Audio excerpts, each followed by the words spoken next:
এলিবিটা কি? পিলিয়া এলিবি হচ্ছে অন্যত্র থাকার অজুহাত। কি বলছি? অন্যত্র থাকার অজুহাত। অন্যত্র লিখবেন না কিন্তু নতুনরা অন্যত্র থাকার অজুহাত। কেউ বলছে যে নারায়ণগঞ্জে 7 মার্ডার হয়েছে, এই 7 মার্ডারের সাথে কি হয়েছে? কামরুন নাহার জড়িত আছে। বলার পরে কামরুন নাহার বলতেছে ওই সময় তো আমি সারাইও বাড়ি গেছিলাম কুয়াকাটার দিকে। এমন একটা স্থানে আছে যেখান থেকে আইসা নারায়ণগঞ্জ অপরাধটা করা সম্ভব না। সন্ধ্যা 7টার সময় এই মার্ডারটা হয়েছে নদীর পাড়ে। সেও কামরুন নাহার নদীর পাড়েই ছিল, কিন্তু কোথায় ছিল? কুয়াকাটা ছিল।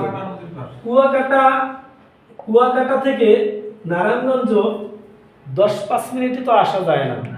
পিলিয়া এলিবিটা হচ্ছে অপরাধের স্থান থেকে এমন একটা দূরত্বে আছে যেখান থেকে আইসা সংগঠিত অপরাধটা করা কখনোই সম্ভব না।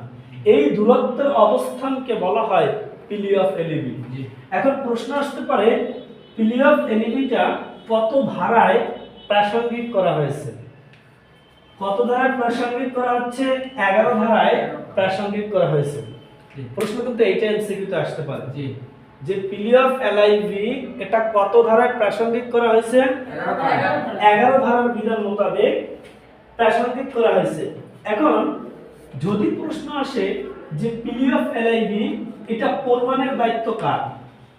প্রমাণের দায়িত্ব কার বা প্রমাণের দায়িত্ব কত ধারায় আছে? প্রমাণের দায়িত্ব কত ধারায় আছে? প্রমাণের দায়িত্বটা হচ্ছে 103 ধারায়। এতটুকু এমসিকিউ। পিলিয়া এলিবি এটা প্রমাণের দায়িত্ব কত ধারায়? 103 ধারায়। পিলিয়া এলিবি প্রাসঙ্গিক করা হয়েছে কত ধারায়? 11 ধারায়। এই হচ্ছে এমসিকিউ। এখন এমসিকিউর পরে আপনারা 1 মাস পাবেন সময়। 1 মাসে কি আপনারা কি রিটেনের প্রস্তুতি নিতে পারবেন? না। অতএব রিটেনটা কি করতে হবে? এখান থেকে কি আপনার 70% কমপ্লিট করে নিতে হবে। বিষয়টা ক্লিয়ার? এই জন্য কি করব আমরা? উদাহরণ সহ এখান থেকেই বুঝে নেব। এখন একটু আসি কিভাবে প্রাসঙ্গিক হইল সেটা তো আপনারা বুঝছেন।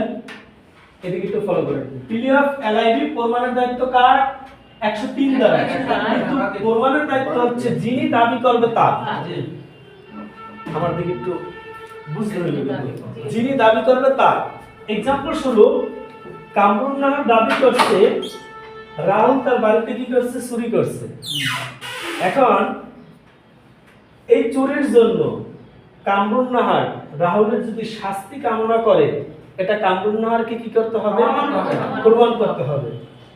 এরপর হচ্ছে কামরুন নাহার রাহুল আবার দাবি করতেছে যে আমি তো ওই সময় ওখানে ছিলাম না, আমি ছিলাম কুয়াকাটা।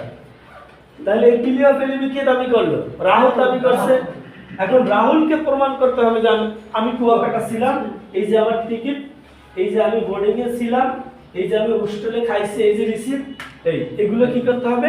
যিনি দাবি করবে 103 ধারার বিধান মোতাবেক তাকেই প্রমাণ করতে হবে। বিষয়টা ক্লিয়ার?